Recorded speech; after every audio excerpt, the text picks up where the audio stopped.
Welcome back to That Dad Guy. It is August 1st, 2025, which means it's time once again for Stamp of the Month. Now, what is Stamp of the Month? Every month I do a video about a single stamp, a topic of stamps, a feature of stamps, and we do a giveaway. I'm lucky enough to partner with a bunch of great people that have been supplying me with stamps and stamp paraphernalia that I can use for giveaways. Last month we talked about Dorothy Wilding and her photography and how it inspired some amazing stamps, and we did a giveaway with those stamps. That has been completed. Now it's time to move on to August. What are we going to do for August, and why am I wearing this shirt? What does this mean? Well, today, make sure you like, you subscribe, you leave positive comments, you share with other people, and you put the notification bell on. Well, this shirt is Parks Canada, at least the old logo of Parks Canada. We've got a nice beaver here, and that's why I'm wearing this shirt. We're talking about parks, national parks to be specific, but when it comes to the giveaway, parks in general. And why are we talking about parks? Why not? One of the things I love to do in the summertime is to go to local parks, local national parks, provincial parks, whatever there is, do some hiking, take in the scenery, maybe see some animals, or enjoy the beaches and the waterfronts that happen to be in these parks. We are blessed with some beautiful areas, and especially here in the Maritimes, we've got lots of natural wonders to take in. I've talked about it many, many times. Fundy National Park is one of my favorite places to go. One, because the town of Alma, which is just outside of Fundy National Park, has a great bakery called Kelly's Bakery that has sticky buns, and I love to go get them. Every Father's Day, the tradition is drive down there, get some sticky buns, go into the park, have a nice hike, take a few pictures, enjoy the day. Well, we do that during the summer too. We go do other things, other parks we've been to, and Canada has been blessed with some beautiful parks. And so that's what we're going to talk about today. We're going to talk about national parks. I'm going to talk about not only Canada, where I live, but we're also going to talk about the United States, because they put out some beautiful postage stamps as well. And yeah, I said postage stamps. So not only are we talking about the parks, but we're talking about how the parks have made it onto postage stamps and some of the influences along the way that they've had. All right, let me give you a history first about Canada and its park services. So Parks Canada, which is what it's called today, was established in 1911. It's the world's first national park service. The very first national park, though, in Canada was in 1885 in Alberta, in the Banff Hot Springs is what they called it at the time. Banff Hot Springs Park. It's just called Banff National Park now, but that was established in 1885. And in 1911, they decided they'd create a whole service for the park system. The headquarters is in Gatineau, Quebec. It employs 4,666 employees and probably countless more volunteers. It has a budget of $1.3 billion a year right now. It covers 450,000 square kilometers of protected land. There's 48 national parks. 37 of them are national parks, and 11 of them are national park reserves. It also includes 172 administered national historic sites. There are over 1,000 national historic sites in the country, but 172 of them are directly controlled or administered by Parks Canada. And there's at least one national park in every province and territory across the country. And there's even one urban park, Rouge, which is in Toronto. That's the Canadian synopsis of Parks Canada. You know Parks Canada by the Adirondack chairs. I'm going to throw a picture of an Adirondack chair with the new logo emblazoned on them. And you can find these two chairs set up in every national park, every national historic site across the country. They're great places to get pictures of beautiful vistas, a nice area to capture that moment that you've been in the park. All right, now we've talked about Canada. Let's flip over to the United States real quick. So they established their park services, National Park Service, in 1916. It now has a budget of $3.2 billion a year. It has 20,000 employees. Its headquarters is in Washington, D.C. Its first national park was in 1872. That was Yellowstone National Park. Woodrow Wilson was the president in office when Park Services was created. In 1933, Herbert Hoover was the president, and he put in an act to reorganize the National Park Services and what it controlled. It was then switched over to Franklin Delano Roosevelt, who was the newly elected president that same year, to continue the process. And as a stamp collector, he thought, 1934, we're going to make it Year of National Parks. And Ida Marie has sent me some great information. I want to read a little bit off of this information that she sent me. It says, as Roosevelt was reviewing suggestions for the 1934 schedule for stamps, Secretary of the Interior Harold Ickes saw an opportunity to advertise the national park system. Ickes felt many Americans were unaware the federal government had set aside vast amounts of land for their enjoyment and the future generations. So at his suggestion in 1934, which had been declared the National Parks Year, they proposed a legacy of national park stamps to be portrayed. So they did 10 stamps that year, which I'm going to be showing you on these pages. We'll throw them up on the screen too, so you can see them a little bit closer, maybe in giveaway form. But those are the 10 stamps that were a part. Thank you to Ida Marie for sending me those images and things for this event. But that wasn't enough to just create 10 stamps and talk about these parks. It was a start though. But in 1966, parks were made more accessible to the public because they were protected lands up until that point, where they were protecting the wildlife and the forests. But it wasn't until 1966 that they really said, we need to go into these parks and make them accessible for people to enjoy them, and that's what they've done. So between Canada and the United States, there's almost 1 million square kilometers of protected land that is set aside for the park services of those two countries. It's amazing. We used to have things like this hanging on our rear view mirror. This is from 2012. That was the earliest, or the only one I could find lately. But this is a year-long pass that would let us get into any Parks Canada services across the country, and we use them a lot. We went to local parks, local historical sites. When we traveled to other places, whether it be Ontario or Manitoba or British Columbia, we used them there as well at their services, and they were a wonderful thing to have. In 2017, when Canada was celebrating their 150th anniversary, Parks Canada said, you can go to any of our sites free that entire year. What a great thing to have.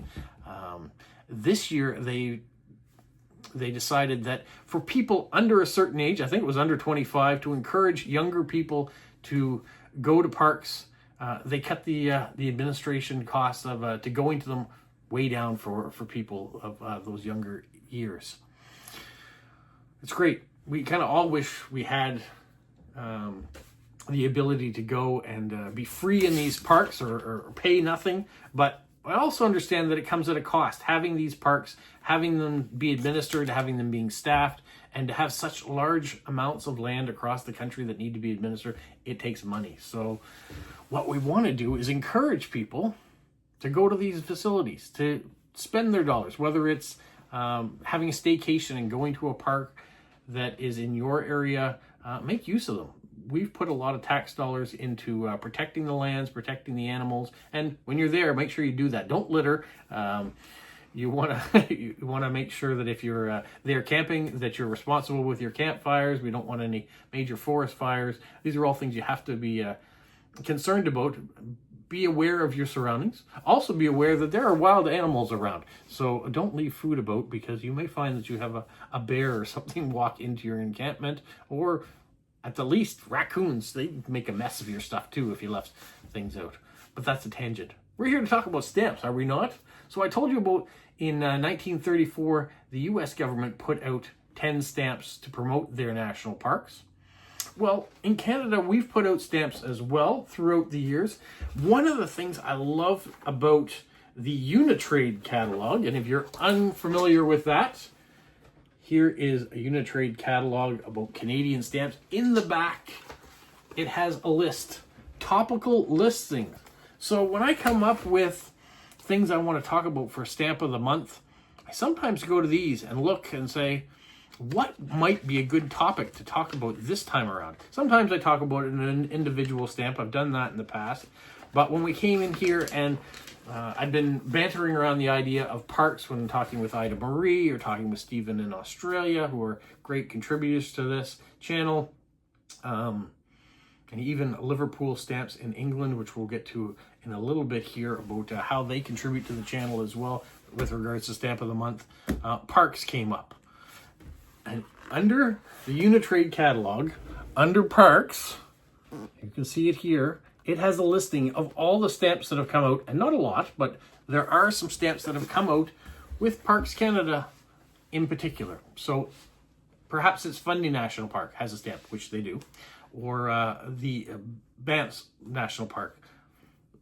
No matter what the stamp is, if it's been issued by Canada Post, it's in this book. So that's a really cool thing.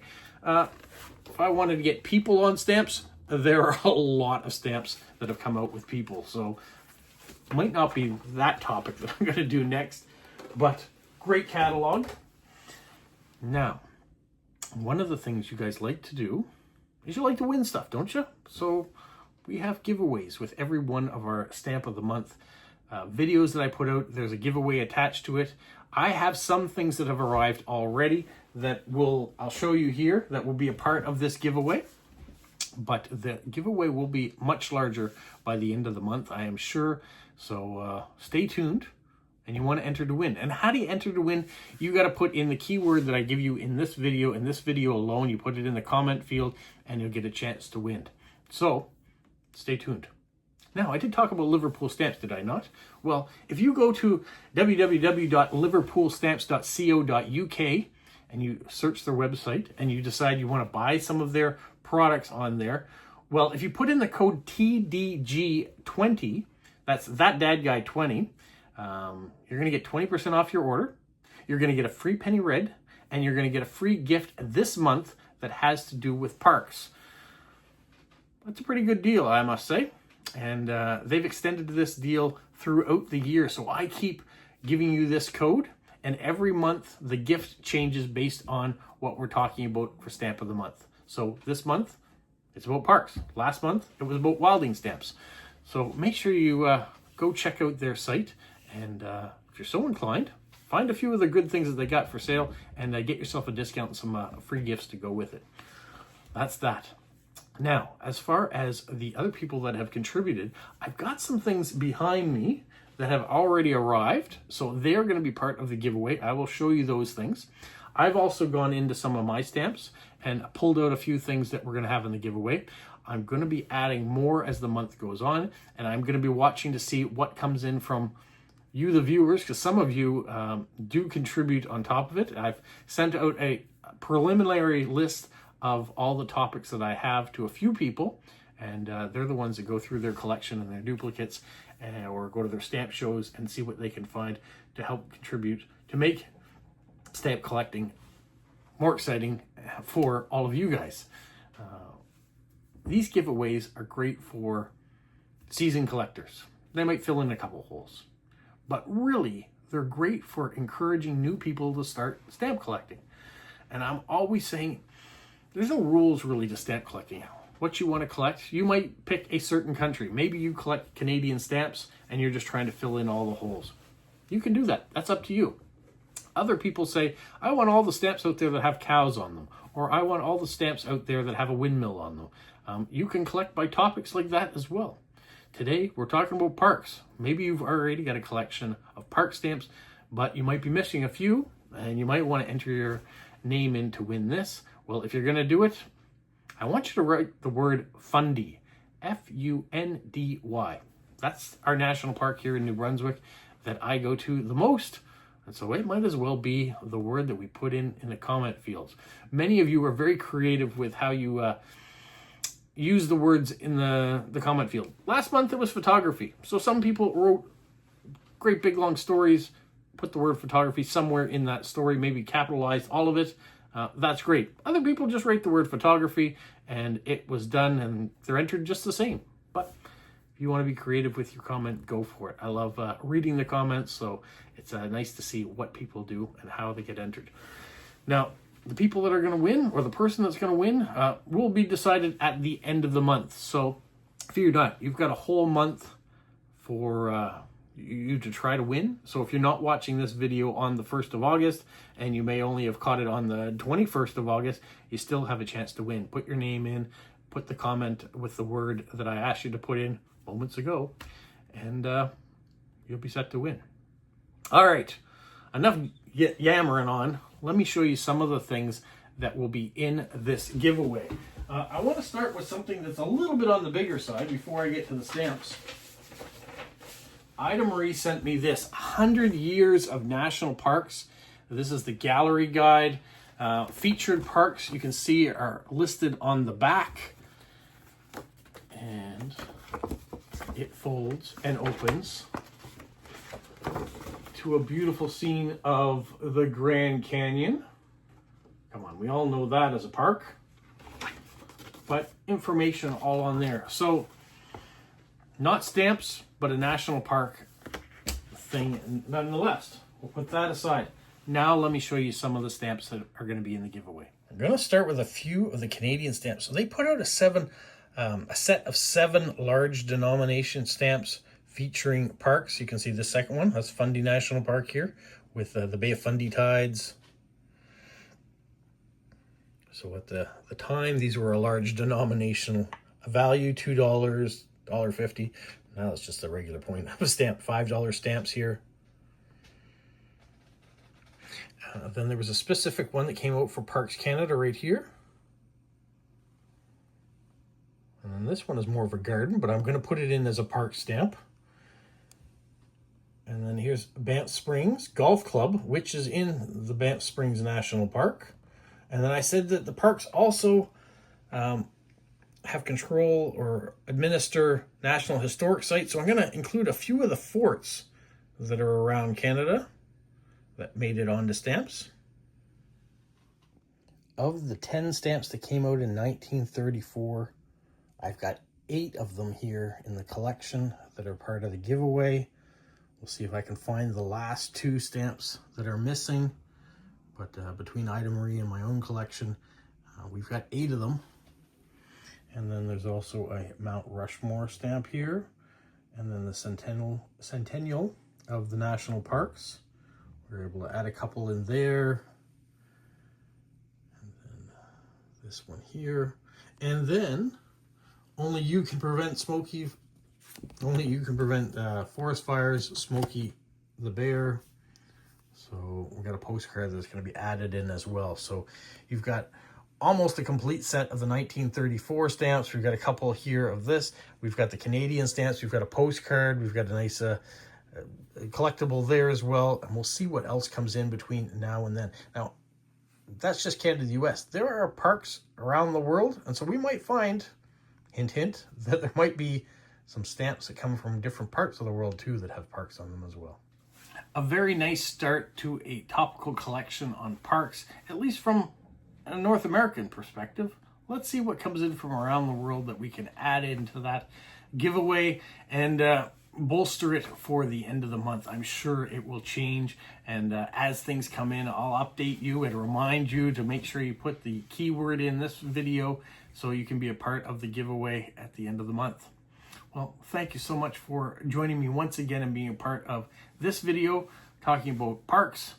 And thanks to Parks Canada and the National Park Services in the US for protecting land and protecting the animals that are in those areas and giving us a chance to explore, to take in the beauty that are in our countries, and make sure they're there for future generations. All right. Have a magical week. What, Polo? You say like, subscribe, share, and tell all your friends. Who's a good boy? Who's a good boy?